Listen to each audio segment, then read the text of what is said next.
ஒரு அந்த குட்டி பொண்ணுக்கு எல்லா வறுமையை டீச்சர் சொல்லி தர ஆரம்பிச்சிட்டாரு. அந்த பொண்ணு இப்ப பெரியவள வளர்ந்ததுக்கு அப்புறம் மத்தவங்க வாய் அசைக்கிறத வச்சு பாட்ட கூட சைன் லாங்குவேஜ்ல பாடி இப்ப டான்ஸ் ஆடிட்டு இருப்பா. இத பார்த்து ஒரு காலேஜோட பிரின்சிபல் இந்த பொண்ணை பாராட்டிட்டு இருக்கும்போது காலேஜ்ல படிக்கிறதுக்காக சீட் கேட்டது இந்த பொண்ணு தானு சொல்லிட்டு சகாயமே சொல்றாரு. இது கேக்குற பிரின்சிபலும் அது எப்படி உங்களால மொத்தம் கூட கொஞ்சம் படிக்க முடியும், அதெல்லாம் நடக்காத காரியம்னு சொல்லிட்டு சொல்றாரு. நீங்க நடத்துற கிளாஸ் நான் அவளுக்கு சைன் லாங்குவேஜ்ல புரிய வைக்கிறேன், கண்டிப்பா நீங்க அவளுக்கு ஒரு ஆப்பர்ச்சுனிட்டி தரணும்னு சொல்லிட்டு கேட்டதால அந்த பொண்ணுக்கு இப்ப காலேஜ்ல இன்டர்வியூ வைக்கிறாங்க. இப்ப ஒரு மேடமும் வந்து இந்த பொண்ணுகிட்ட சைன் லாங்குவேஜ்ல क्वेश्चन கேட்க ஆரம்பிக்கிறாங்க. அது எல்லாத்துக்குமே இந்த பொண்ணு இப்ப போல்டா பதில் சொன்னதால இந்த காலேஜ்ல இந்த பொண்ணு சேர்த்துக்கிறதுக்கு சரின்னு சொல்லிட்டாங்க. ஒரு கிளாஸ் நடக்கும்போது அந்த டீச்சர் பக்கத்துலயே உட்கார்ந்துட்டு அவங்க நடத்தும்போது எல்லாத்தையுமே சைன் லாங்குவேஜ்ல புரிய வைக்கிறாரு. அந்த பொண்ணுமே நடத்தது எல்லாத்தையுமே புரிஞ்சுக்கிற எல்லாத்துக்குமே கரெக்டாவும் பதில் சொல்றா. ஆனா எக்ஸாம் டைம்ல அவளால டைப்ரைட்டிங்ல வேகமா டைப் பண்ண முடியல. எக்ஸாம் ரிசல்ட் வந்துச்சு, நீ ஃபெயில் ஆயிட்டேன்னு சொல்லிட்டு சொல்றாரு. ஒரு சப்ஜெக்ட்ல இல்ல ரெண்டு சப்ஜெக்ட்லன்னு சொல்லி கேட்கும்போது எல்லா சப்ஜெக்ட்லயும் ஃபெயில் ஆயிட்டேன்னு சொல்லிட்டு சொல்றாரு. அந்த பொண்ணு சோகமா இருக்கத பார்த்துட்டு டீச்சர் இப்ப டான்ஸ் ஆடி அந்த பொண்ணை என்கரேஜ் பண்றாரு. இந்த மாதிரி தொடர்ந்து 3 வருஷமா படிச்சு எல்லா எக்ஸாம்லயும் ஃபெயில் ஆயிட்டே வரா. அதனால டீச்சர் திட்டிடாங்கன்னு சொல்லிட்டு அவங்க அம்மாக்கு கால் பண்ணி பயங்கரமா அழுதுட்டு இருப்பா. டைப் பண்றதுன்னு ஸ்லோவா இருக்குன்னு சொல்லிட்டு பிராக்டிஸ் பண்ணிட்டு இருக்கும்போது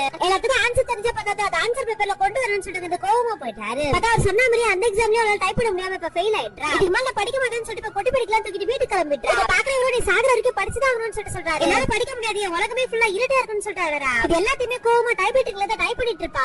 பிளாக்னு சொல்லிட்டு பயங்கர கோவத்தை திரும்ப அடிச்சிட்டு இருப்பா. அது அடிக்கும் போது பயங்கர ஸ்பீடா அடிக்கிறத இவருமே இப்ப நோட் பண்றாரு. கண்டிப்பா நம்ம செலிப்ரேட் பண்ணணும்னு சொல்லிட்டு ஐஸ்கிரீம் வாங்குறதுக்காக வெளியே கூட்டு போவாரு. அதான் அவருக்கு வயசாக பயங்கரமா மனநிலை ஏற்பட்டிருக்கும். ஐஸ்கிரீம் வாங்கும் போது இப்ப பாதியில ஸ்டக் ஆகி எதுக்கு வந்தோம் எங்க நிக்கிறோன்றதே மறந்து அந்த பொண்ணு அங்கேயே விட்டுட்டு இப்ப ரூமுக்கு போயிடுவாரு. பிரின்சிபல் தான் அந்த பொண்ணை கூட்டு வந்து இப்ப ரூம்ல விட்டுட்டு போவாரு. இதனால இவரு மெசல் கிட்ட போயிட்டு சாரி கேட்பாரு. அதனால பிரின்சிபல் சகாய கூப்பிட்டு இவங்க படிக்கிற மாதிரி பிரெயின் லாங்குவேஜ்ல மொத்த புக் மேல எழுதி இருக்கு, கண்டிப்பா இது மெசலுக்கு யூஸ்ஃபுல்லா இருக்கும்னு சொல்லிட்டு கொடுக்குறாரு. இப்ப கையில புக் வாங்கினாரு, இப்ப எந்த சைடு போகணுன்றதே மறந்துட்டாரு. பிரின்சிபல் தான் எந்த சைடு போகணுன்றதே சொல்லி அனுப்புவாரு. இவருக்கு அல்சைமர் நோய் வந்ததால இப்ப மெசல் கிட்ட எதுவுமே சொல்லாம திடீர்னு எங்கேயோ காணாம போயிட்டாரு. ஒரு பக்கம் படிச்சுக்கிட்டே இவரு பல வருஷமா தேடிட்டு இருப்பாரு. அவரு கண்டுபிடிச்சிட்டா. அது மாதிரி இவர் எல்லாத்தையுமே மறந்துட்டாருன்னு தெரிஞ்சுக்கிட்டு அது எவ்வளவு கஷ்டப்பட்டு இவளுக்கு எல்லா வரையுமே சொல்லி கொடுத்தாரு. அதே மாதிரி இவரும் அந்த டீச்சருக்கு எல்லா வரையுமே சொல்லி தர ஆரம்பிக்கிறார். 12 வருஷம் கழிச்சு எல்லா எக்ஸாம்லயும் கிளியர் ஆகி கிராஜுவேஷன் வாங்கி அந்த பிளாக் கலர் ட்ரெஸ் போட்டு அந்த டீச்சர் முன்னாடி போய் நின்ன உடனே அவர் எல்லாத்தையும் மறந்திருந்தாலும் கிராஜுவேட் வாங்க பார்த்து அவர் அவ்வளவு சந்தோஷப்பட்டாரு. இப்ப அவளுக்கு சொல்லி கொடுத்த முதல் வார்த்தை வாட்டர்ன்ற வார்த்தையை இவருமே அந்த வார்த்தையை இப்ப சொல்ல ட்ரை பண்ணுவாரு. 2 பேருமே மழை தண்ணி தொட்டு வாட்டர்னு சொல்லி சிரிக்க ஆரம்பிச்சிடுறாங்க.